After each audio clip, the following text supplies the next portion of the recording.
Ladies and gentlemen, welcome to Group Chat. Big episode. We got a good story, man. This felt like a little bit of short story long here today. Yeah, we have literally rags to riches. Rags to riches. It's an incredible story of a man that came out to LA with big dreams. Yep. Got crushed. And you're going to hear how crushed it was. The definition of, and then the resurgence. Yeah. Then pandemic, and innovated through that. Yeah. This guy's a survivor. Yeah, we have Fresh and Chase from Rich Fresh and Henry Masks. Yep. Incredible story. We ran through their whole story. Yeah. We taught you one key lesson here that I don't want anyone to forget who might be thinking about moving to the West Coast. Make sure you get it right. Yeah. There's a couple cities. A couple choices. It's only one that matters. Yes. And then we're going to jump into news. We have a lot to talk about. I think the biggest topic today is probably TikTok. Yes. As it should be. Talk. So we're going to do a little talk, and let's get into it. Cash.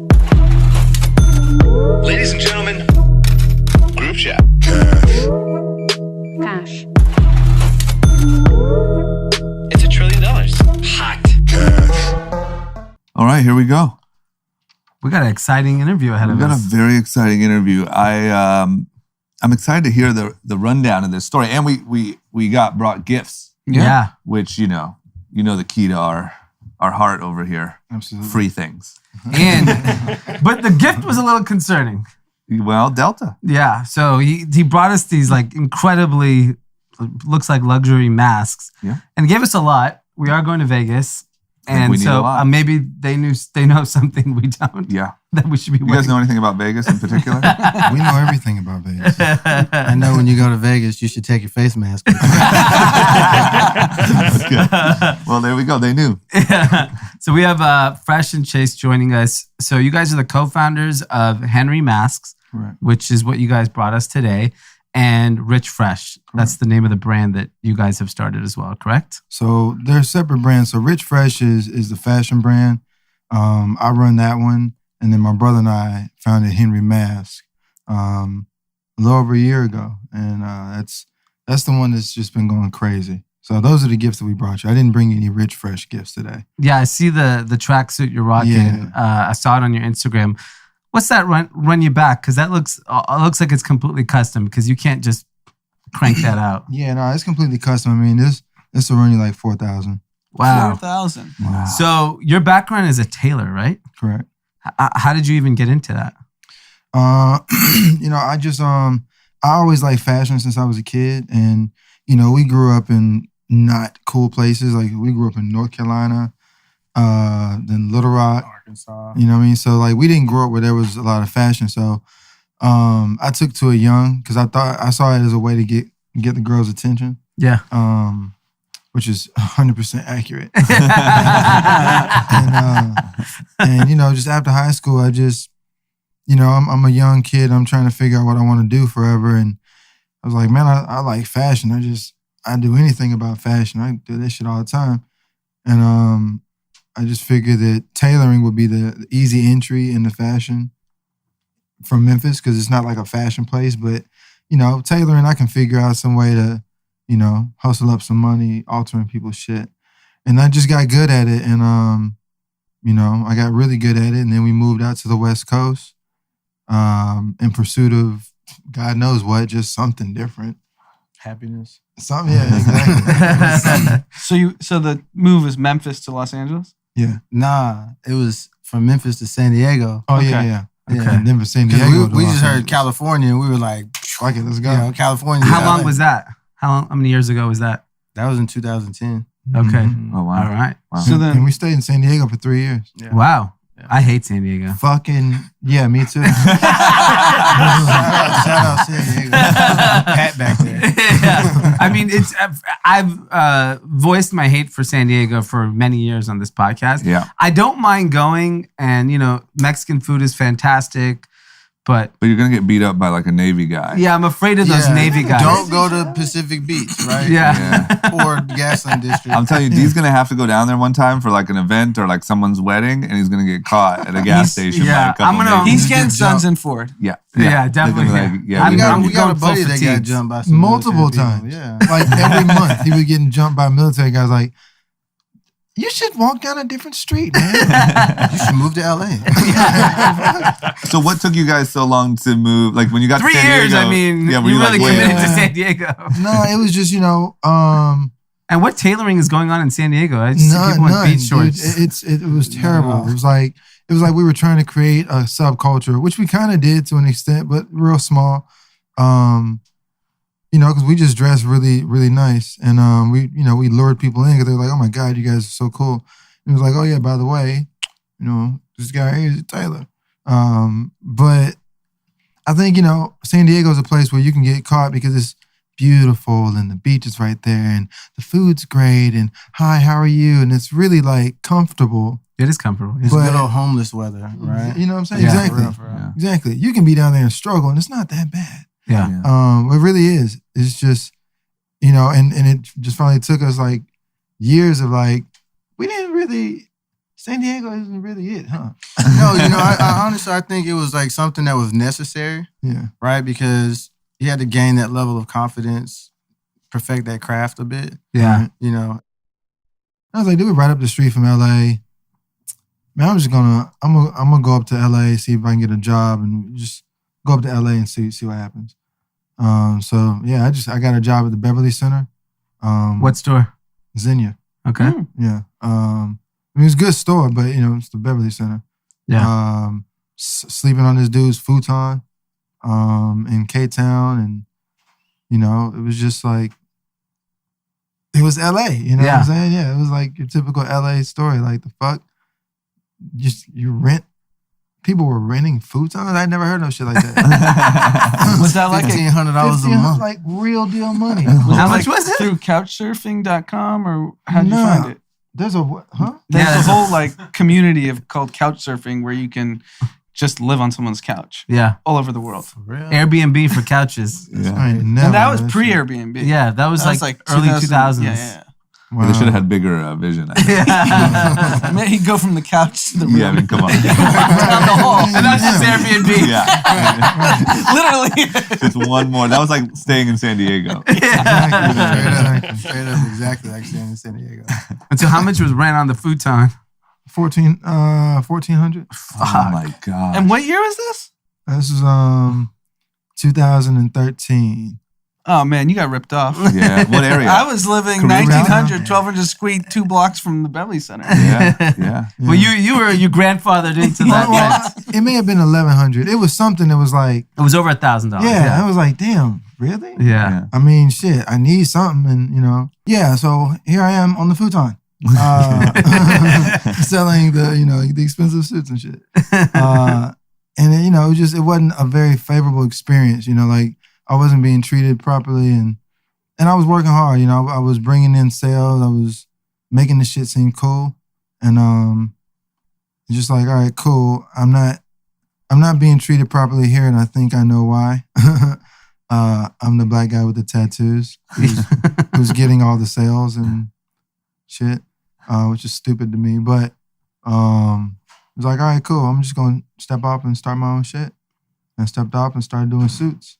So who were your kind of first clients? Was it people that shopped at Xenia or like completely different audience? It was no one that worked. I thought that like some of my people from Xenia would have come over because I reached out to some of them, let them know, hey. They're like, oh, cool, yeah, let me know. Not a single one of them. Crickets. I think to this date, I don't think a single one of them have ever shopped with me, which is fine. But it was just randoms. They don't shop with you now because they can't afford you. Well, yeah, exactly. They just, I think Xenia's a want different to. price point. Yeah, it's a little bit lower. It's a little bit more affordable. Yeah. But So then how'd you get your first customers?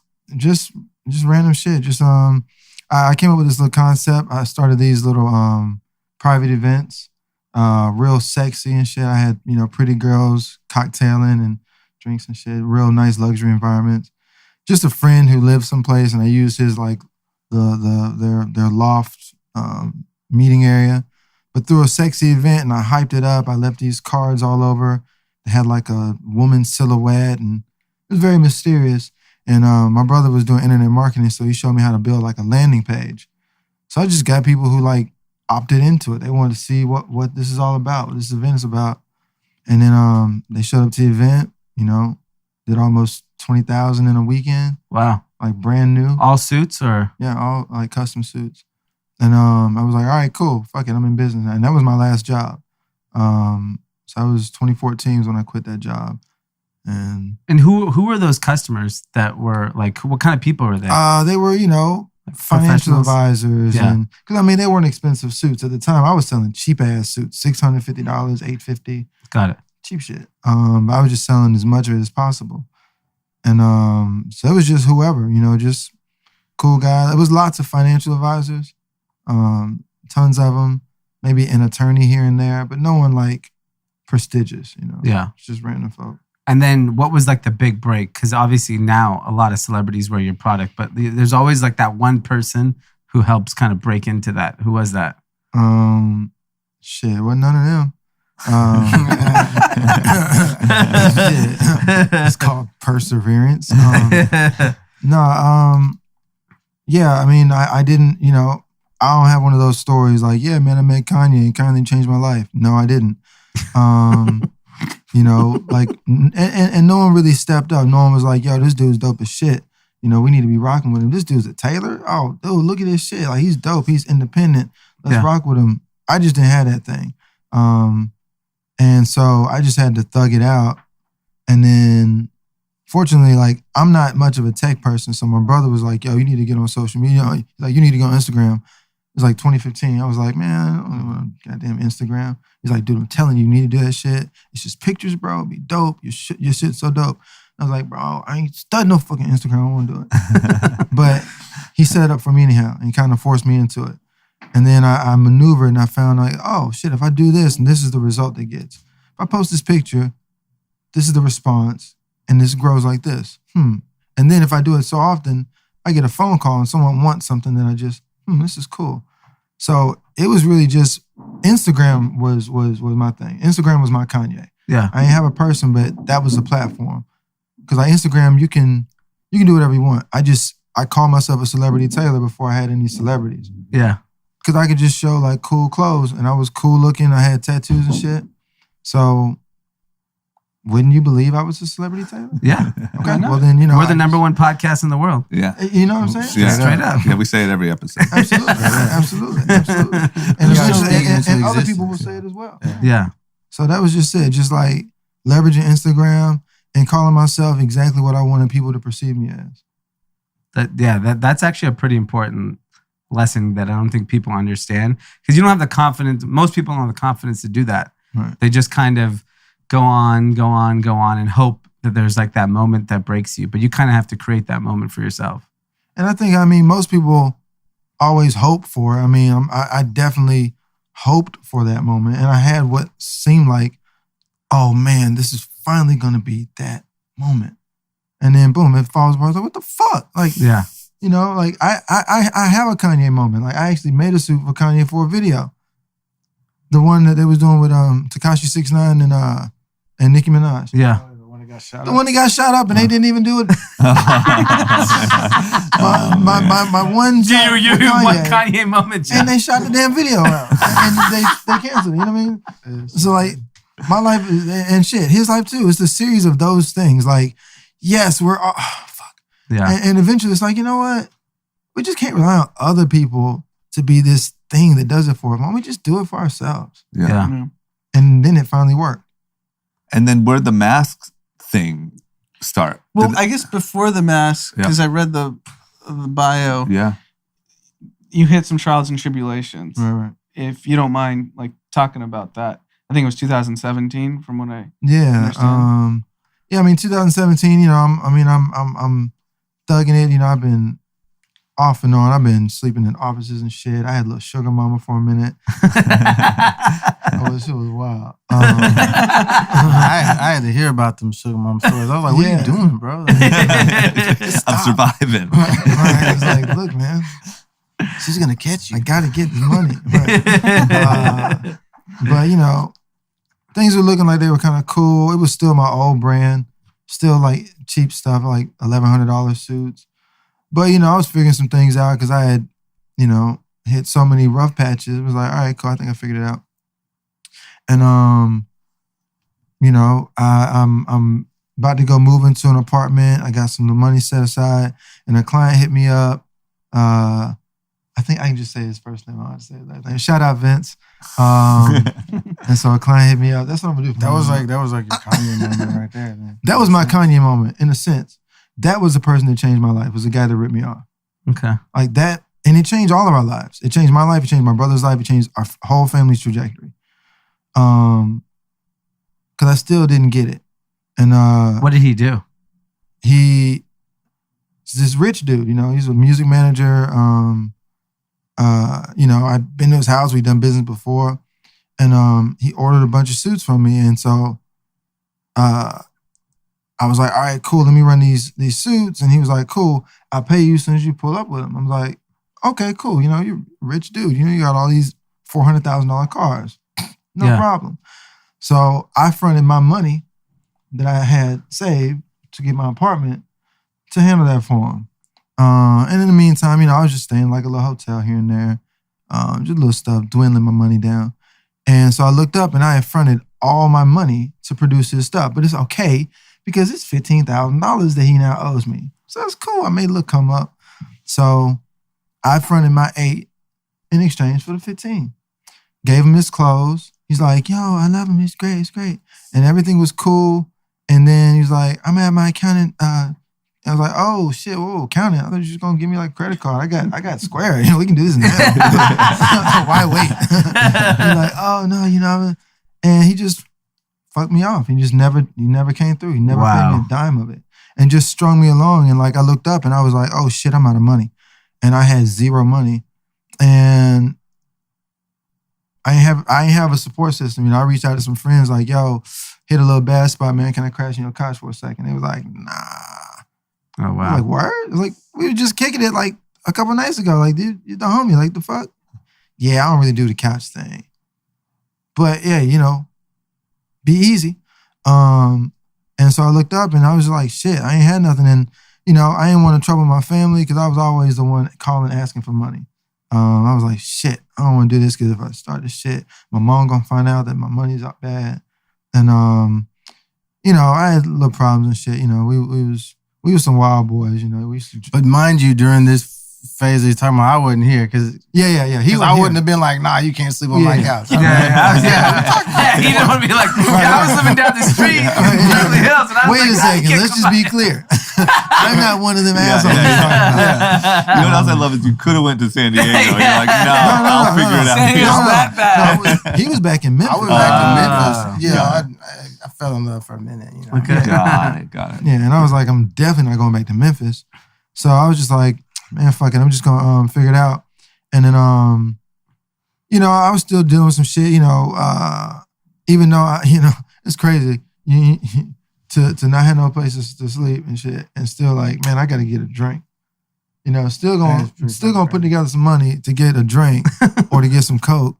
You know, cause like shit, cause my brain's fucked up, and it's like, man, I can't resolve this. So rather than figure out how to resolve it, let me just drink something and do some coke. Yeah, that'll make things all better, right? And so I looked up and I really didn't have shit. I thought like magically it would figure itself out if I just drank and did other shit. And it didn't. And I was like, fuck, didn't work. And then, yeah, it was like, damn, Hoss, you're only, you know, We Spa, the little Korean spa. Yeah. I was sneaking. I was like sleeping there. It was like $25 a night. And it caught me. It was like, you can't stay here anymore. Like, you can't come here anymore because you're sleeping here. You're staying here. You're not supposed to stay here. I'm like, no, I just like it here a lot. And so then I found out about this little spot. It was just basically like a little shelter. It was like $13 a night. You go in there and sleep next to, junkies and shit. And I was there for damn near 3 months, calling this dude trying to get this money. Wow. And he's like, because I'm like, any second now he's gonna give me this money. I'm like, it'll fix everything, and it never happened. And then one day, just like, I had a mental break, and God just popped up out of nowhere and started talking to me, and was like, this guy is not gonna solve your problem. Like, you gotta do something different. The person that you are, this is what you get. The way you do business, the way you move as a person, your habits, this is the result. If you want something different, you got to do some different shit. And I just committed to like doing very different shit, being a totally different person. And then, a couple weeks later, I was out, and I just had this different mindset, like, damn, something big's gonna happen. And then a year later, I made my first $1 million.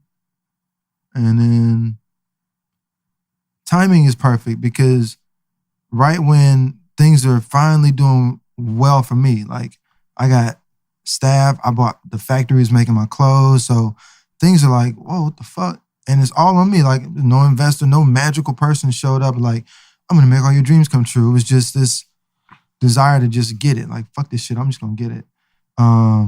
And we be talking all the time because we're big on mindset. So he's really the only person I was calling and talking to, because we have a very progressive mindset. We want shit, and we know it's possible to get shit. We've had a taste of what shit tastes like good shit, not bad shit, and bad shit. And bad shit. Yeah. We've tasted all the shit. All shit's bad. so like, timing was just ideal, and turns out, my shit's finally going great, and then he's going through a storm, and it just made sense for him to be in a different environment. So he had a whole nother career in like doing aviation mechanic. And an opportunity came, was like, man, let's just get you out here, man, be around some different energy, and so he took a risk. He could have said, nah, man, I got a career, bro. I went to school for this shit. And he said, nah, fuck it, let's do it. He flew out here. I had a dope crib in the hills. He was running my factory, and everything was cool. Like, fuck, we was doing that for like, what, 9 months? Something like that. Yeah, about 8 or 9 months. 8 or 9 months. And then, boom, pandemic hit. Yeah. So can we just rewind a little bit? Because I think it's super important, given what's going on in pretty much every major metropolitan city with homelessness and all this stuff. What empowered you while you hit that spot that you were able to be like, okay, I'm going to redirect? Whereas I'm assuming a lot of the people that were staying where you were did not redirect. Right. Because I want some different shit. Like, yeah, I got low, but I actually want some shit. If I didn't want shit, then I'd have been stuck. But you're saying those people don't want it, or they just at a point that it's too hard to rehabilitate? Like, how do you, like, in your view, you see what's happening in this city or all over the country. You have firsthand look of what that actually is. Yeah, what that is. And like, do you ever think about like, what's the solution? Like, because we talk about it all the time. Yeah, a few times I have thought about actually, right when I knew like things was going to change, like I started having these dreams, like lucid dreams. And it was basically like the future. And I was just seeing like, damn, in the future, you're somebody major. And so I was just like, all right, cool. Well, shit. If I believe this vision, then like I can't be tripping because I'm in a shelter. I just got to like man up. And I just started viewing it different. Like, you're not homeless. It's just like a homeless chapter of a success story. Wow, you can be super fucking successful. And you had to go through this experience. It's fucking crazy. No one's going to believe this shit. Yeah. And so I had a different mindset. I didn't wake up feeling beaten or minimized. I woke up feeling empowered. Like, no one here has any idea that the dude that slept next to them is going to be a motherfucking mogul. Yeah. I know it, and it's like a secret. And I used to always wonder, like, where are these people going to be at? Is this it for them? And for a lot of people, it is, just because, like, yeah, a lot of people, maybe I wasn't past rehabilitation, I had done a whole lot of drugs, I did a whole lot of stupid shit, but there was still something worth salvaging that was able to be salvaged. And, I had information in me, even when I was in the shelter, I would go to sleep listening to audiobooks. So I wasn't like, my mind wasn't gone. My money was fucked up. And I didn't have anyone here who was close enough to me to like help me out. And that was my only option, but I still wanted a way out. So I'm listening to audiobooks. I'm like Think and Grow Rich. I'm not wasting my time. I just understand I'm here as long as I decide to be here. So I gotta do some shit. And I think that's the difference. So like, let's say the mayor comes to you tomorrow and says, I want you to be head of the homelessness problem in LA. Right. What would you do? How do we get these people in a better place? I would politely decline. Thank you, Mayor. Let's get you a suit though, and get you guys in some masks. What's up with this mask budget? But I mean, you know, what I think could like help out is just, you know, empathy. Because I don't think a lot of people like Tyler Perry. You know, he's 6'8". You know, he slept in you know how small a Ford Fiesta is? You know, his couch is bigger than a Ford Fiesta. Yeah, like the length of it.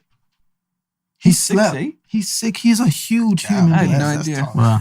Tyler Perry is huge. Yeah, He slept in a Fiesta.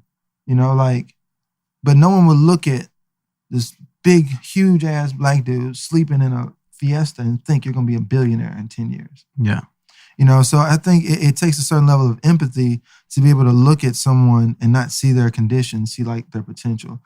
And so I think, you know, you get people in a position who have that kind of mindset, then they move different. Like, how can we educate people? Like, because not everybody, you can't help everyone, but someone who's down there actually wants to be helped. Just no one took the time to help them. Yeah. So it's just someone who's willing to like go through and find the person who wants to be helped. Yeah. And then have the tools in place to like educate them, make them feel like this is temporary, it's okay, but there's something better for you. I just think it takes a lot of that. And then, you know, providing a means for them to make money and be integrated into society. Yeah. You know, but it's clearly possible. Yeah. I think that has a lot to do with like the successful and unsuccessful people, is that mindset, you know? Because it's situations like that happen from a mistake. Right. You know what I'm saying? It was a simple mistake. He trusted somebody he shouldn't have trusted, Right. put his own money in. You know, and there's a lot of people that would have ended up in a homeless shelter in a situation like that. We make a mistake, right? And we're really only supposed to be punished from that mistake one time. But what happens with a lot of people is we punish ourselves over and over and over again mentally. Man, I fucked that up. How'd I fuck that up? Damn, look at where I am. You know what I mean? And they kind of prevent themselves from even getting up and building the mindset to like get the fuck out of that situation and into something better. So that has a lot to... That's a really good point. Yeah, that's true. 100%. And so pandemic hits, business, we're in fashion. Right. Our business got pummeled, Right. you know, right when the pandemic hit. And I assume the same for you guys. Oh yeah. and it was a major, like, everything was like, and I had all these big fittings set up, and we had the factory was jumping, and the factory's making money, the brand's making money. It's just a mogul story over here, and then boom, it hit. And you know, it is what it is. It leveled everyone. So it wasn't like, oh, woe is me. Like, no, woe was everyone. Yeah. So you can't even like feel sorry for yourself because everybody's eating shit. Yeah. We just happen to have a crib in the hills and some money set aside. Mm-hmm. So, you know, we just like sat back and we never took the time to throw a pity party or to worry. Like, we never even worried. We just acknowledged that this is what it is. We got to be patient, and something's gonna show up. We'll figure it out. And you know, we initially wanted to do something for kids who weren't able to now go to school and get those lunches. Which, you know, like in a lot of communities, that's the only time they're eating. Yeah. Or that's the best meal that they're gonna eat is the one they get at school. Mm-hmm. So I was like, all right, cool. I was finna put together a line of T-shirts and sell them and take all the proceeds and put them towards like food banks or different food drives to benefit these communities. So that's what we were working on. Just like, you know, we're real fortunate, you know, I mean, fuck. Like, we need to do something with our time. Since we're not making clothes right now, let's do something to benefit someone else. And before we could really get that moving, we got a big order to make some clothes, and I had to call the tailors in. I was like, yo, I got to get the tailors in, and and we needed to get the masks because we didn't, you know. Yeah, because there were some tailors that we had that were in the shop. They would actually quit and move back to Korea or like move back to wherever they were from, you know, because they got scared. Yeah, they were like, if I'm gonna die back home, right? Yeah. And some of them were like 50, 60 years old. Yeah, so they're high risk. Absolutely. And so we couldn't find face masks anywhere. Like I went to Walgreens, I went to Amazon. As soon as you can get a face mask on Amazon, this is back in March, would have been June or July. Yeah. Right. And so it was basically one of those situations where if we don't take care of these people, we're gonna look up, we're not gonna have any. Yeah. So that's initially how we started making face masks, was for the employees. Got it.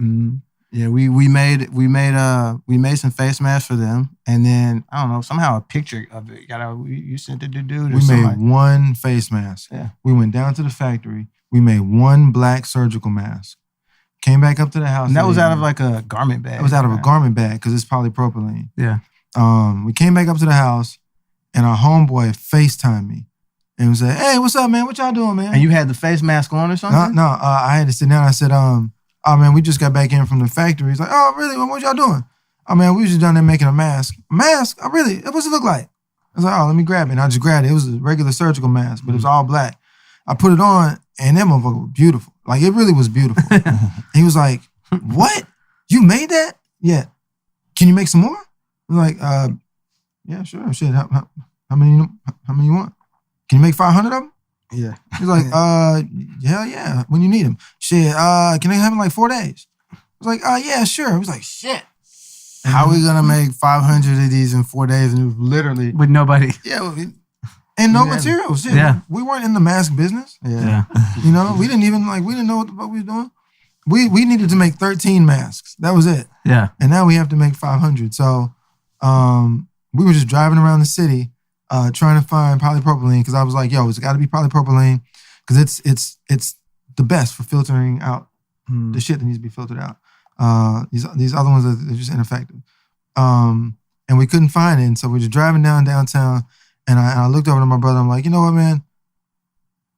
Turn down this street. I was like, turn left here. Well, it was literally like one of those conversations where it was like, when we turned the corner, I think I heard, because he asked a question, like, as we're turning, like, man, where the fuck are we going to find this material from?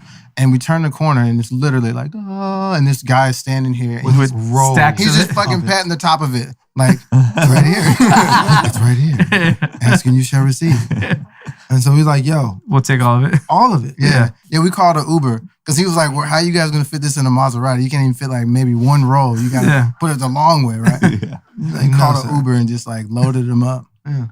And that was it. And we made those. And within 2 weeks, we made 6,000 for the same guy. Yeah. Because he was Flipping them. wholesaling. Yeah, he was flipping them. And we was driving back up to the house one day, and I was like, well, we're going to do this. Like, we can't hustle it. Like, we need to turn this into a thing. We got to make a brand, our own distinguishing like characteristic. It's got to be our own aesthetic. When people see it, they got to know that's one of their shits. And within like a couple of days, well, we went back up to the house, and that night, I folded up some paper and came up with this shape, and then made a prototype, and then that was the birth of the shape. The next day was when we figured out the brand, the distribution model, the website, the whole thing, and then over the weekend we built the website. You know, I had an interview with Vogue talking about this show that we had going with Quibi. Shout out Quibi. And so the lady asked me what I've been working on like during the pandemic, and so I was like, shit, I shouldn't say nothing, man. I mean, it's just a conversation. I mean, look, don't say nothing. You might fuck around, put your foot in your mouth. But you should tell her anyways. Okay, so me and my brother, we just started a mask company. It's actually a subscription mask company, the first of its kind. It's called Henry. The website is henrymask.com. You go on the site, you can get 4 masks for $39. And it's beautiful. And, you know, for every mask that we sell, we donate one to families in need and frontline workers. And it's just a beautiful company. You're like, what? Are you serious? Like, yeah. It's like, this is amazing. And she kept asking me more questions. And I was like, shit. And and after that, I was like, okay, cool. She was like, well, look, oh my God, thank you so much for starting. I'm so glad that you told me about the mask company. That's so exciting. I want to make sure to really talk about that in this article. I was like, oh yeah, that's cool. When is this article gonna come out? And she was like, probably Monday. It was Friday, mind you. Wow. And I was like, oh shit, you mean like in 3 days? So I called Eli. I said, hey Eli, because Eli was running operations for Rich Fresh, and he just been at home chilling because he ain't had no work. And I said, hey man, you feel like doing some work? He was like, what's up? You feel like building a website? Me and Chase, man, we got this concept. I think it's gonna be dope. And he was like, I don't know, man. He's like, listen, just fucking do this shit. Yeah. And he built it over that weekend, and we launched on Monday. And we launched the fanfare, and it's been growing ever since. That's amazing. And so do you see yourself staying in the mass business now, long term? Like obviously demand is different than it was last April. It's different May. than it was, but I mean, we created a lane. Yeah. So as long as people are wearing face masks, we're gonna keep providing them. Yeah. I mean, the world is face masks aren't big, going right? anywhere. No, they're not. I'll tell you a quick backstory. Yo. Check this out. 2018, I'm over in Tokyo because my brother mentioned I used to do aviation. So I used to fly around the world for a living. And so I'm in, maybe it was like 2017, 2018, I'm over in Tokyo. This is way before COVID. People walk around wearing face masks. Yeah. I thought it was just some Michael Jackson shit, right? Yeah. I was like, oh yeah, Michael Jackson wears face masks, that's it. But I get over there, Tokyo, there's like 29 million people there, Yeah. right? So like maybe 30% of the population are wearing face masks. Yeah. I didn't know at the time it Yeah. was from a SARS outbreak from 2013. Yeah. Right? So like they Swine never flu, stopped. yeah. Yeah. Right, yeah, exactly. There's always something. Like, people are just nasty too. Yeah. So like they didn't stop. They started wearing them now more than ever. And it's gonna be like that. Over here, things might slow down a little bit, but face masks, it'll be around for a while. That's amazing. So is the face mask business all direct to consumer? For the most part, it's direct to consumer. I mean, we've got a little bit of wholesale business. Well, not a little bit. I mean, we've got a fair amount of wholesale business. We're on Amazon. I think we're launching Amazon Canada, Amazon Mexico. Yeah. And we've got a lot of B2B business, So, I mean, we're just in, every lane that there can be. I mean, masks are going to get distributed one way or another. Yeah. And like Chase was saying, like, where one market might slow down, another market is exploding. Yeah. So it's our job to just find the market and provide the product. It's the best product on the market. So it's our job to just get it out there. And at the same time, I mean, we're evolving as a brand. So there are other products that we will be developing in the very near future as we grow the brand. Like, the brand has to evolve because, it started as a response to a need. Yeah. And our job is still to respond to a need. And we just see that the human need has evolved beyond just masks. Yeah. So our job is to also address these greater needs. Amazing. And so, parting words of advice to like the younger version of yourself, which a lot of those are listening right now, right, that are starting like their entrepreneurial journey. I've been in fashion 20 years. It's fucking impossible. It's a hard ass business, right? It's really, really tough. But when you make it, it's like nothing you could ever imagine, right? What would you kind of impart on someone kind of making that journey right now? If you have a problem with it being tough, you need to get a fucking job. You need a job. Like, this is not for everybody. Yeah. Everybody wants to be a boss, but no one wants to do boss shit. Yeah. Like, if you want to do it, you can do it, but you have to be willing to like endure it. I was talking to someone the other day and they were like, I think they've been working on something like 3 years, and they're like, it just seemed like, I just haven't gotten anywhere. Like, didn't you say that like you started your business 3 years ago? I'm like, yeah, I started Rich Fresh 3 years ago. I was like, yeah, it's just like, God, but I was like, But prior to that, I spent 17 years being good enough to start the business 3 years ago. Yeah. You just fucking started. Yeah. You just started. Like, if you're going to put a time limit on how long you're willing to work before you become successful, hang it up. If you're willing to just do it until it happens, stick in there. You'll enjoy it. Yeah. You're going to learn a lot of things. It took me, like, some people, it takes them 5 years. It took me 20 years. Guess what? Cool. I learned a whole lot of shit. You can't take it from me. Yeah. And where I'm at, success-wise, you can't take that from me. Like, no one can take that from me. Like, I'm unfuckwithable at this point because it took so long. Yeah. If this is some overnight thing, someone come and take it right from you. So sometimes it just takes time to build sometimes it takes time to build it right. So just be willing to, take the time. That's amazing. Where can people find you on social media? So they can find Rich Fresh on Instagram at Rich Fresh, spelled the same way it sounds. And you can also check me out at richfresh.com. Henry Mask, the largest mask brand in the world, the biggest, the coolest. You know what I'm saying? It's the only one. If you're not wearing Henry, you really just take it off your face, just breathe everybody's shit in. Fuck it.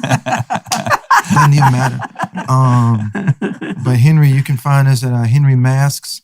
That's with the S at the end. HenryMasks. You can also check us out at henrymask.com. And yeah, that's where we're at. That's amazing. Great. Good stuff. Yeah. Thanks for coming on. Incredible story. Thank you, guys. Yeah. Congrats on all your success. Thank you so much. Thank you so much. More on the way. We'll have to come back on and tell you what we did next. Can't wait. Anytime. Those guys were cool. Yeah. Great story. Great story. Great attitude. The mindset thing really works. It does. I'm telling you. They should just, the answer to your question on how to solve it, just play Kevion through the speakers at the shelter. Shelters? Yep. Wow. Change the mindset. I'm Wow. into it. Yeah, I'm kidding, and I don't mean to come off insensitive, but the point is, I do think that the stories of people who have discovered Think and Grow Rich or these things and change their whole trajectory is so insane to me. Yeah. It is. It's very impressive. But just great. I mean, I don't know, young guys with a lot of success have been through a lot, and they just have a great attitude. Great vibe. Yeah. Yeah. And it's also a testament to access to information that he could be in a shelter listening to Audible books for free. But that's the thing, right? Everyone can do that Yeah. for the most part. That's why the story it was so important to have them on the podcast, because I think people think, oh, you all have to have this Right. pedigreed past. And I mean, I've said this ad nauseum. What you could find in podcasts is way better than any Harvard degree, Stanford degree, anything, period. I just want to back up on, I don't know if I said this the other day, back up on a suggestion of business breakdowns. Yeah. It's free college free college. on podcast. It's better than college. Listen to it. Everyone listen to it. Yeah. Okay, let's get into some news. Yeah. Okay, first thing is, it seems like, unlike the gentleman that we just spoke to, whose fortunes were on the rise, seems like there might be a YouTube family here Yep. who might be having some trouble. I don't know. Or maybe this is just neglect of a property. I'm not sure. But it looks like the Ace family, who is Austin McBroom, who just beat up Bryce Hall, and his wife and family, the famous YouTube family, they have this crazy $15 million mansion in the Woodland Valley. Hills, Yeah. which literally this thing is like a castle atop Woodland Hills that looks like nothing else in the neighborhood. Apparently they bought 2 houses that were being developed, combined them, all this shit, whatever. Yeah. This crazy house. Apparently it's entering the early stages of foreclosure. Yeah. And I think I remember they used to live out in the valley, like Calabasas or Woodland Hills. So if this is the case, because they seem to be not have made payments since early 2021, do you think so this is my first thought. I think the pandemic affected a lot of creators' income, right? I think sure, you got your YouTube ad money, but maybe you didn't get, they couldn't do their events.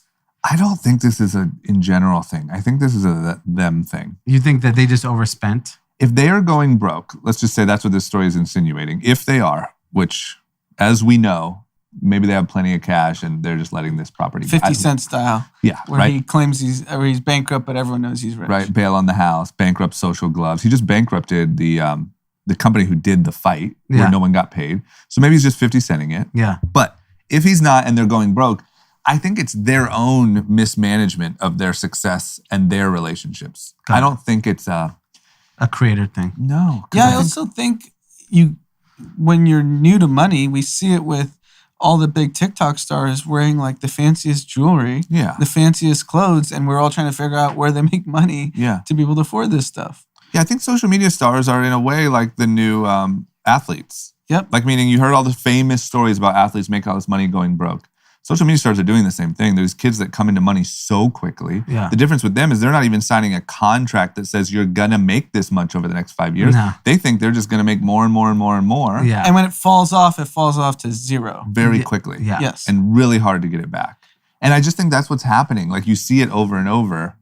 And maybe these guys got ahead of themselves. I mean, that house was $15 million bananas. Is a lot for a house. And I'm not hip to YouTube family life, but I don't think they're still like popping the way they used to be. Yeah, I mean, if fighting someone is part of the family story, it usually doesn't translate. Usually getting a little off brand. Yeah. I mean, just think about what we see on social media. If you start flying private, you start buying jewelry. Yeah. Doesn't matter if you make 10 to 15 million a year. Yeah. You're going to go broke. Yeah, it's true. Yeah. And then the moment you take a small dip, it's over. Yeah. It just seems to me like their whole thing is kind of falling apart. Like there's countless stories on social media about like them cheating on each other. And it just seems like it's kind of unraveling. Yeah. All right. Well, shit. They had a good run. And So Bryce Hall's the winner, ultimately, from the fight. look, I think we're the winners. Yeah. I think everyone involved in the fight lost. Yeah, I agree. True. Because they all took punches to the face. They all went out there and did all that work and Didn't make any $0. money. We won. Yeah, we got to at least watch it. Yeah. I would say especially the people who pirated the stream. Which was, I was part of Because that. I paid $50, so I'm Yeah. kind of part of the losing group. Okay. Next up, there's a trend happening on dating apps like Bumble and Tinder and that sort of stuff. This is strange. People are finding friends. Yeah. Just friends. Literally just friends. So like I thought the whole thing was, oh, these apps are so terrible because everyone's just boning. That's all they do. That's all these apps are good for. You can't even meet anyone good. It looks like there's a new trend happening where all people are doing is trying to find buddies. So they surveyed 300 people and ages 16 to 24, Gen Z. 35% said they have used dating apps to make platonic friends over the last 12 months. I wonder if that's like Bumble BFF, or are you just friend zoning people? Tim shaking his head viciously, yes. Which one? I mean, I just think that, like, yeah, that's been my experience. All of my friends have done this. We've met someone on a dating app, and you go on a date, and you're like, oh, it's not really a love connection, but they seem cool. And then they say, hey, I know about a party going on. You become friends. That's worse. Worst case. Isn't someone in that situation getting friend zoned against their will, or you think both people? Yeah, nope. I think it's usually mutual. There's enough people out. Dating apps remind you there's so many fish in the sea that like. So you're just going to be friends with some random person? Well, Jason, what's your take? It's like, it just clicked in my head that like I have like at least like 2 to 3 friends probably that are girls that are very much I would not like hook up with, but like I just met through either Tinder or like Bumble. So you swiped right or whatever? Yeah, we'll like talk, we'll like at each other on Snapchat or Instagram, whatever. Not really talk that much. And then like just like over time, just kind of like become friends. Weird. It's a different world. Yeah, it is a different world. But it's like... I read this article and I'm like... Fucking losers. We're fucking old. We're literally old. We read this and we're like, we got to bring this up. This is crazy. And then these two are like, yeah, dude. That's what happens. Where do you think I found all my friends? So yeah, I mean, I don't think it's a bad thing at all. To be I'm just like, I don't just like, no. I don't want any more friends. But so you're coming at it from a very different perspective. And should I go in there and find friends? Yes, you should. No, imagine you grew up. Who you'd come out with? I just 40-year-old Indian, 2 kids, married. I'm looking for friends. I think you're discounting when you move to a new city how hard it is to actually have a good group of friends. Yeah. Well, Jason lives in his city, where he's from. No, but he went to college in San Francisco. But where are these high schoolers bumblers from? This is different eras in my life. Probably some OC friends, probably some SF friends. Yeah. Honestly, yeah. But it was never like I'm going to make friends. It was just like on an app. I met some like it's just like very casual. Like don't even think about it. It's just second, like just in the back. Like you know what I realized, and this probably isn't good either, but like 90% of my friends from my whole life in LA have just been like who I'm working with. Yeah. You know what I mean? Like I don't necessarily have just like straight up. What about escape friends? Yeah, that's true. But I'm saying like I don't have like those are all people I used to work with on some level. Like I don't have just friends that are like, hey, yeah, I met him on an app and that's my bud. So I would say I only have my high school and college friends and then a handful of people I've met along the way, not from work. Yeah. Most people I have met. Maybe we should get on some apps and like mix up our lives a little bit. I'm looking for unlimited friends. Anand does. Literally, I'll repeat it again in case you don't remember. Never has anyone I've ever known been invited to more weddings than Anand. I have plenty of friends, but I'm curious. Your friend who curious? am I meeting? I'm a real-time app. You need a friend. Boom. Anand just hook you up. It's like, yo, you know anyone who likes To be fair, mainly basketball. To be fair, all these people that I've met, at least, like none of them are like my best friends. It's like very like almost surface level friends. Tim, you find any best friends? No, but yeah, it's usually people who like, invite you to a party. It's so interesting. Hey, you want to come hang out with me and not have sex? Yeah. Hey, stranger of the opposite sex, you want to come hang out and not have sex? Well, I mean, I'm it's never like that, like presented that way. Well, I mean, I would imagine that's the first. All right, look, we're out of touch, man. I don't know what else to say. I'll take the L here. We're old. Yeah, I'm fine with it. Okay, but who knew? When I looked at dating apps, I assumed that the problem was everyone on there is just boning each other like crazy, and you just can't stop them. Can't even separate them. I thought it was a sexcapade. Me too. Little did I know. It's no different than people meeting at a bar and realizing like, hey, they're just cool. Let's be friends. We have no interest in dating. Sure, I think if it was, but I've never done that either. I don't think. Well, like you go up to a girl met at a bar and you're like, a bar and they're your friend and now. You're like, yo, what are you doing next weekend? You drink the same drink as I do. What are you doing Saturday? Let's go to Vegas. That doesn't happen. What happened at Boots? What happened at Boots? But you're seeking that. That's very different. Yeah, I suppose. Man, that's so interesting. Yeah. Okay. Well, cool, man. At least it seems a little safer. Yeah. Not all this sex happening. Yeah. We need to tone it down. Yeah. Good. All right. Let's jump into some super serious news. Yeah. After that topic. What's up with the Haitian president was murdered in like the middle of the night by a team of rogue operatives? Highly trained and heavily armed group got into the home of the Haitian president at 1 a.m, I think. Yeah, and killed him. I don't know much about, like, what would this be? They said they were speaking Spanish, but that's, Yeah, and early report this morning I read that one of the attackers was a U.S. citizen. Yeah, it's believed to be Haitian Americans. Yeah. So do we even know what this could be? Like, do we know what goes on here? Who's doing this? There's a lot of. I can't wait. You know what I need to do? I need to check out TikTok. Yeah, because this is a country that obviously has gone through a lot. There's a lot of political division. There's obviously income disparity, poverty. All those things are, rampant in Haiti right now. And there's people that oppose the president. And in these types of countries, coups happen, crazy things happen. But like the way this was done, this is fucking crazy. I think it's just an extension of post-pandemic life. There's instability in third world countries. Normally there's peaceful coups. Yeah. And people are just escalating. Let's just make this a violent coup. Yeah. Because normally they'd be like, well, come with the guns to the house. Come with say the military. You have 15 minutes to get out of the country or you're gone. Which typically is what happened. They're like, you know what? Post-pandemic, they shoot him. Where's the security at, though? I know. He's the Haitian president. He must have a freaking so much security. They must be in on the coup. True. Oh. It says that he refused to step down from office after his term was up. Oh. Yeah. Because he started like a year late because of like the validating the results took a while. So he argued that he deserved another year of his term because he started late. Okay, well maybe people were like, no, your time's up. Yeah, I mean this is a aggressive way to go. Oh my go about it. All right, well I'm sure we will learn more in between the next couple episodes, but damn it, man, that's nuts. Yeah, I couldn't believe it when I saw the headline. I was like, holy shit. Yeah. I don't like world leaders getting killed. It's not getting good. knocked off. No, it's an uneasy feeling. Yeah, very uneasy. Yeah. Normally they're just imprisoned. Yeah, or kicked out, like you said. Yeah. Straight up ran into their house and killed. Yeah. All right. Next, the check in on the Olympics. I was wondering about this, but it looks like the Olympics will take place under a state of emergency. No spectators. No spectators. I feel like the Olympics are going to be boring as shit. I think the Olympics are setting up to be a disaster. Imagine like discus throwing with no audience. It's just like.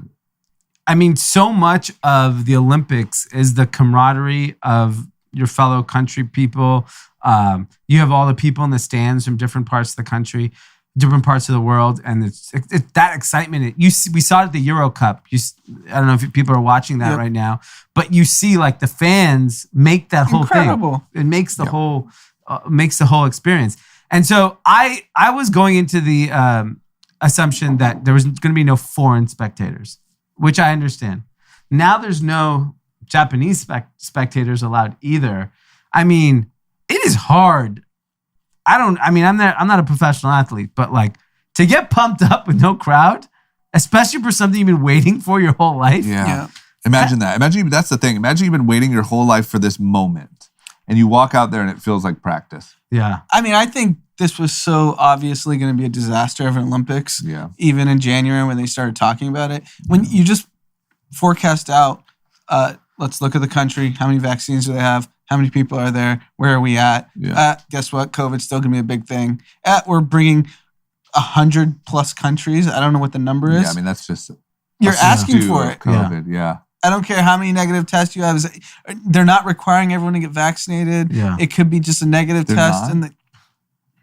It's like the Olympics for the variants, you know? Yeah. Which one comes out on top? Oh my God. Delta. And then wait till all these people come back home. Yeah. I'm surprised Japan's even letting foreign countries in. Yeah. Just making the Japanese Olympics? Just don't have the Olympics. The Olympics were supposed to be last year? Yeah, last summer. It's just a tough thing not to have. How big of a win would that I be don't for know. We didn't have it Shikari if last the whole year. thing just got shut down? We didn't have one last year. No one cared. I know, but more for the athletes. It's important. Here's the thing. Me being, like I always talk about, not that big of like a basketball fan, for instance, when I tried to watch basketball at all last year, it was completely unwatchable. Because of the bubble. Because no fans. Yeah. It looked crazy. And I don't know whether it's like the effect of like when there's a laugh track behind a show, there's something about the audience there that you need that excitement. And these people just alone in an arena where 80% of those sports are borderline unwatchable anyway. Are they not? I mean, are you guys checking out shot put this year or what? I mean, I like track and field. Pole vaulting? Track and field I like. No, you like the 100-meter dash. You like the 4x100. You're not watching the long jump. You're not watching the mile race. Yeah, why not? I'm You're not watching. Who won the gold last time? I don't know who won gold anything last time. Yeah. Michael Phelps. Yeah. The Olympics are only interesting when you have a Phelps type character. Like a Shikari. Yeah. You idiots. They build it up. They're going to pick a person and they're going to hype them up. All that press is going to start next week. They're going to seed it. They create this. Remember Dan and Dan or whatever? Then one of them didn't make it. Yeah, I know. Dan and Dave. Dan and Dave. But like they create. We're dating ourselves. There's no one on the podcast knows from the early 90s. Dan and Dave. Dan and Dave. That was a big Nike campaign. Look, all I'm saying is this is going to be rough. Okay. We'll check out the ratings and we will be sure to bash it. Okay. Let's talk about some world business. You want to check in on, these shipping issues from China just keep getting worse. Like, I think this is something that got really bad during COVID, which is kind of like understandable. And then here we are, headed to Vegas. COVID's over. Yeah. But the shipping issues sure as hell aren't. It's crazy. So a container. So if you ever look at a shipping container, you see them on trucks, you see them at ports. It's what's on the back of a semi. Yeah. A 40-foot container. I've been bringing in clothes for decades. I think last year, pre-pandemic, it was $1,500 a container. I maybe depending on if you got the fast container or the fast ship, it was a little bit higher. Depending on the boat it was on, right? Yeah. So let's say it was $1,500 to $4,000. It is $10,000 right now, and you can't get one. Then to pay a rush fee and and you're waiting. So we have shoes in Shenzhen that have been sitting there for 1 month. 1 month in the port. Then you have to pay $10,000 to get it here. Then you have to wait, weeks to get it released. If you go out on the coastline in Orange County, Long Beach, and you take a pair of binoculars and you go look into the ocean, your jaw will drop when you see how many fucking boats are with hundreds of containers are just sitting there. I'm surprised they don't run out of gas, Like, I know they're just idling, but you obviously got to... I always wonder, what happens to the crew? Yeah, like, how do they eat? Or do they just swim on in? Maybe. You only planned for, a 3-week trip? Yeah. You're there for a month? And there for 3 extra Maybe weeks? Just take a little jet ski out and get them some... A little dinghy? Go hit Javier's. It just seems like all of a sudden you're on that boat for triple the time. Yeah. Yeah, it's this just is wild. Yeah, I mean, this is a catastrophe for anyone who makes anything in China specifically. I heard yesterday the cost of pallets, like the wooden pallets, are doubling. Yeah. Like everything. It's just every piece of the puzzle is. Yeah. And so like. Is this a direct result of just ports in China shutting down and opening because of COVID? Is that all it is? So couple things. There's so many factors. When in January, when COVID hit hard here, there was probably a shortage of workers, right? And they were moving very slow. So all the containers got backed up here. Then they had to go back to China, which there was a shortage of containers in China. So it's a chain of events, then Suez Canal. And then outbreaks in China. Then the COVID outbreaks in Shenzhen, where they said 2 people got COVID and we shut down the whole port. 2 people? Then I heard 20. It's probably 20,000. Yeah. You think they're going to shut down the whole fucking port for 20 people? Yeah. Give me a break. No chance. It's wild. I mean, we are creeping up on holiday. Yeah. Like, is it just going to be a bloodbath this holiday? Yeah, I mean, I think it's whoever has goods will be okay. Yeah. And then everyone else is kind of screwed. Because, like, I if we don't get goods in by, like, October, I mean, you're pretty much over. Yeah. You're not getting Christmas. No.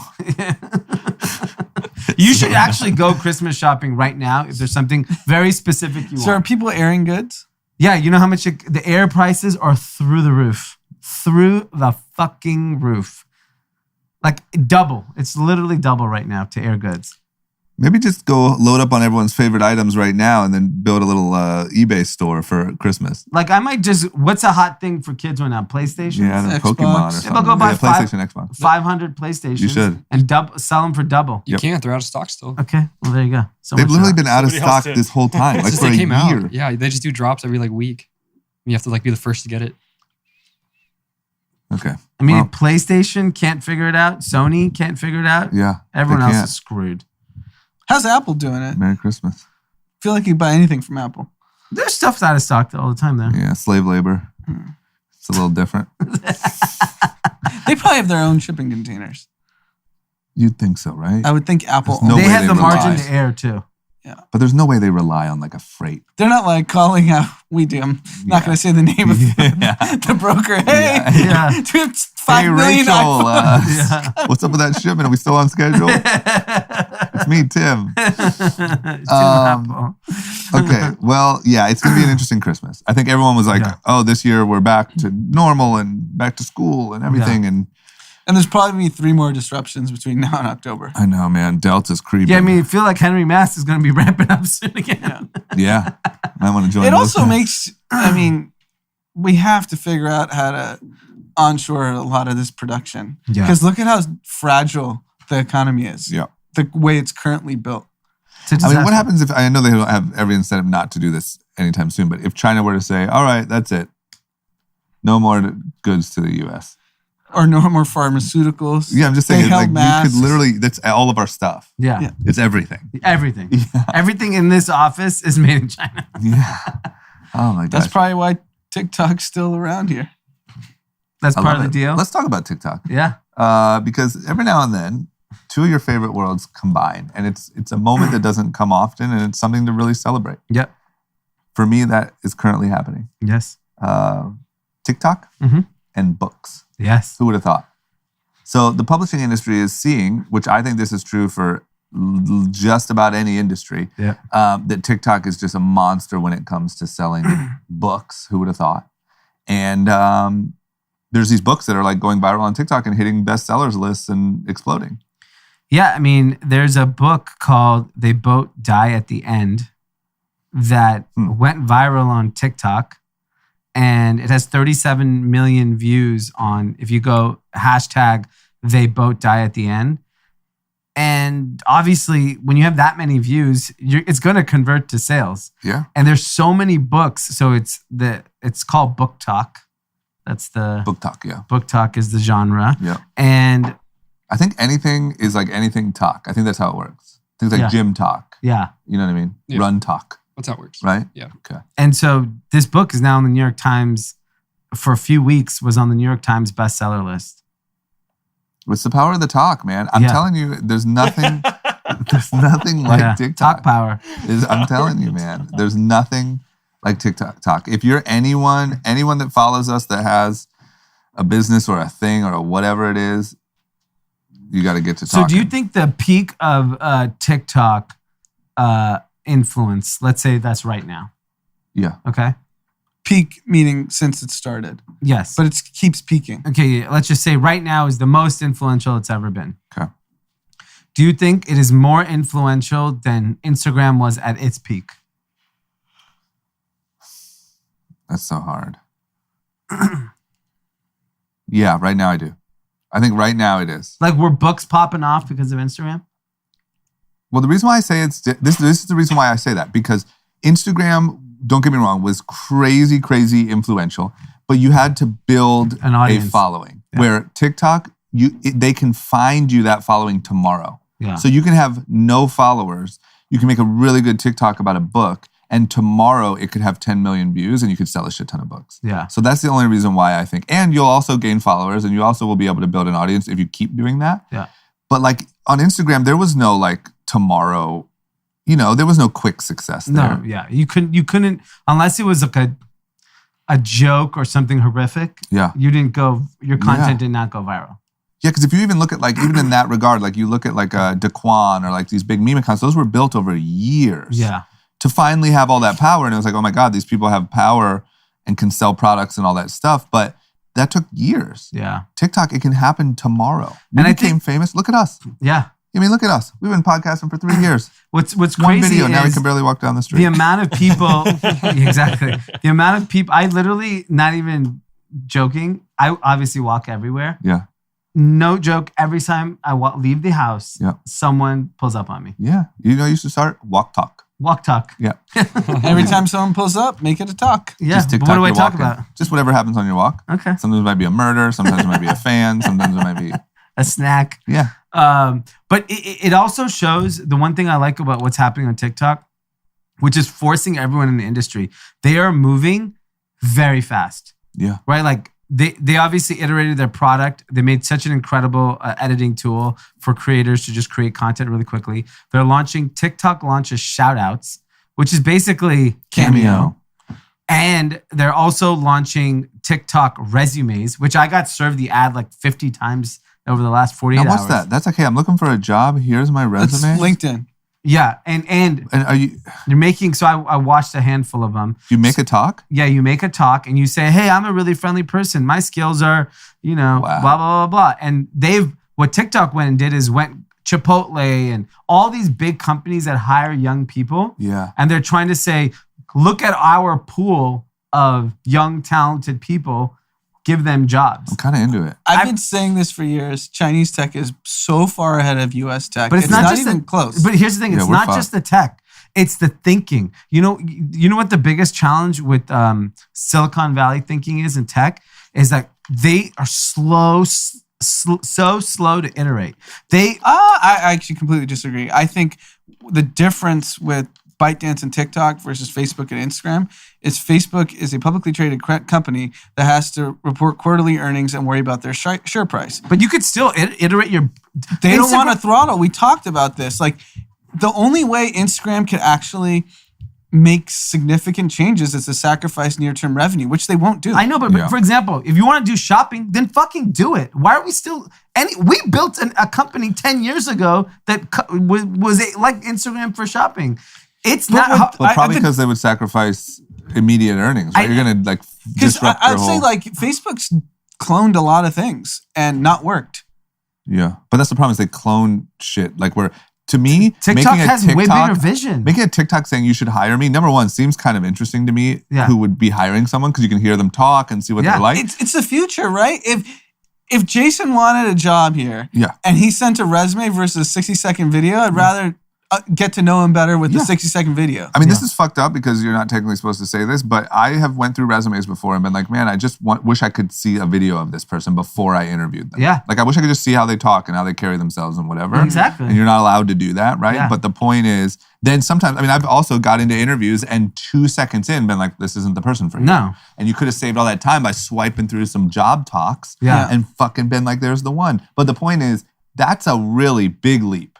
That's not like let's copy stories or let's slowly roll out what it would be like if we didn't show likes. Yeah, I mean, they're just Like, moving fucking slow. They're Go for moving it. slow because they don't want to hurt the golden goose, which is the ad revenue that they just completely manipulate on a daily basis to make But billions that's of why dollars. they're going to get eaten alive. I think, Yeah, long term. and here's But the I agree thing. with you. The way Chinese companies are evolving their products, ByteDance is not a small company. It's $100+ billion. No, it's $300 billion company, but it's not publicly traded, and they don't give a shit about their earnings. They're backed by the government. Yeah. Well, Different roles. then Facebook's screwed.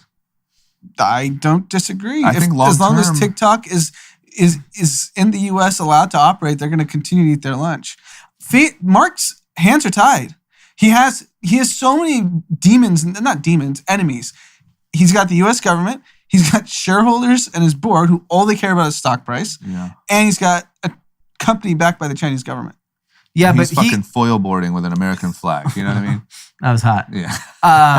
But I think the thing, I still think the vision, and I'm sure if you went into like the secret lab at Facebook, they're thinking about these things. I guarantee you. Why the Cameo thing does not disrupt their fucking thing? Why didn't you do that 2 years ago? How would you do it? Just they launched Instagram Live where you can leave tips now on There'd be Instagram like Live. a request. Why didn't you do Like, that why don't 2 you years request, ago? hey, send me a video, like a where you send someone a DM, but it's a video of yourself. Yeah, And you could have request done and that. Exchange. They're not moving fast enough. I'm sorry. Look at this is 3 product launches in like a week. I think agree China from a wins. product sense, they're not moving fast enough, but their revenue and profits are growing astronomically, so Yeah, they don't that's the feel problem. like they need to move. Yeah, that's So I'll tell And you. it's just similar to like how probably, old school brick and mortar were like, who cares about e-commerce? We're going so fast. So many agree. people are showing up. that's the risk. Is Yes. all of a sudden Facebook is Macy's. Yeah, Yes. but Mark Zuckerberg knows that. He's not a dummy. He's probably one of the more visionary people on earth. And he obviously sees it. If Mark Zuckerberg, there's I think people his listening hands to are this tied with he would go acquire the company that's building all these features. And he's not allowed to. He wouldn't even be allowed to buy Cameo right now, for example. No. That would be antitrust. Boom. Then build stop. it. Just build it. So he's like done. He's done. He cannot. I don't think the antitrust regulators will allow Facebook to buy any company over $1 billion. But don't you think Zuck's, even as smart as he is, don't you think it's possible for someone that smart to just have the wrong goal? Where if the goal is increasing revenue and pleasing shareholders, and he's crushing that goal. Yeah. But we know really smart people who have crushed that goal right into the ground because you take your eye off the other goal. So the only thing that I think that is what Facebook is doing is probably ahead of everyone else is I played around with the latest version of Oculus. Yeah. Incredible. I get it. I can't help but feel like that's 3D TV. I think I'm probably wrong. I think what they're doing in Oculus feels very, very, very special. Yeah. Whereas like what they're doing in Instagram is disappointing. And then as an advertiser, I have not spoken to one person in the last month that has not drastically reduced their Facebook advertising. Drastically. Well, that's Not because 10%. iOS though. What? That's because iOS though. Yeah, but I'm just saying like that obviously impacted them. So this is the time to iterate.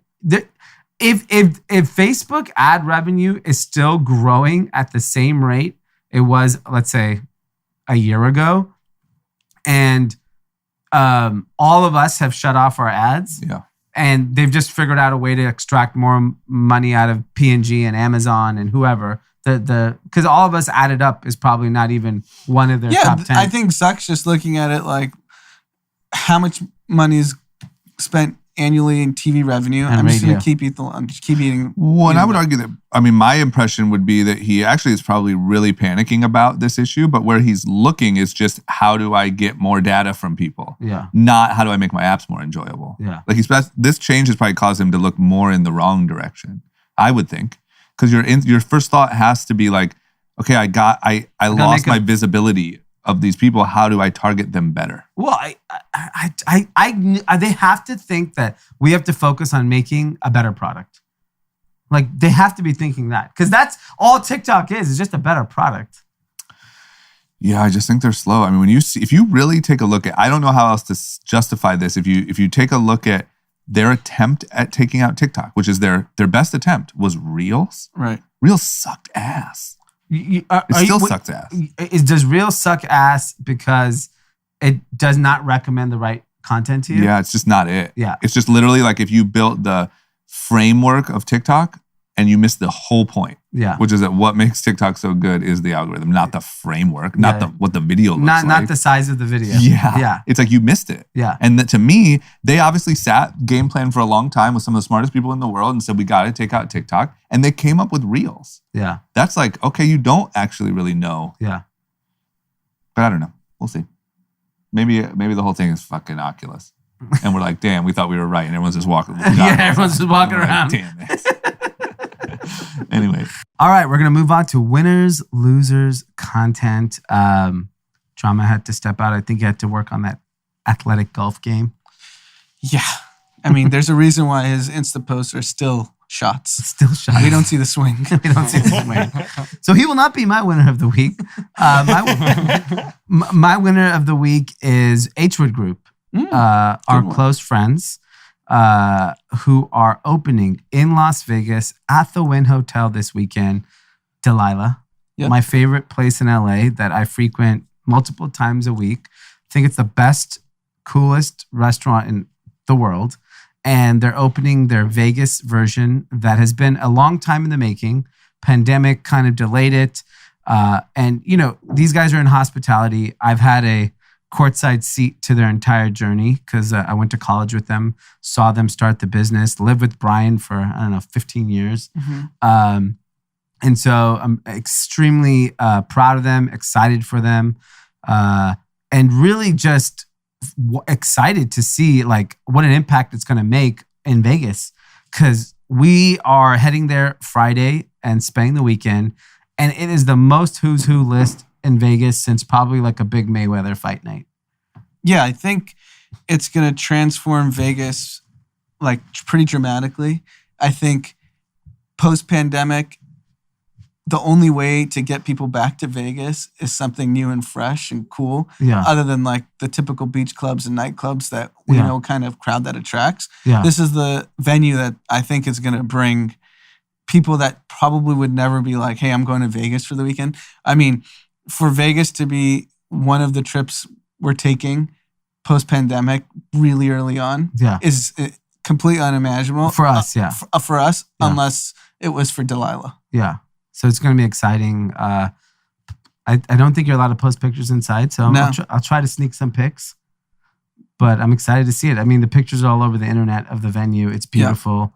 But we'll be out there. Come back with some stories. Hopefully some good stories. I'm sure we'll have good stories. Yeah. My winner is Juvenile Manny Fresh. Vax It Up. Yes. They remixed Back That Ass Up with Vax That Thing Up. Yeah. To encourage people in their communities to go get vaccinated. And it was kind of like a little satirical, but the idea was go get your vaccine. And I don't know who came up with the idea, who like is behind it. It was genius. But it was awesome. And I hope the communities that it reaches go get vaccinated.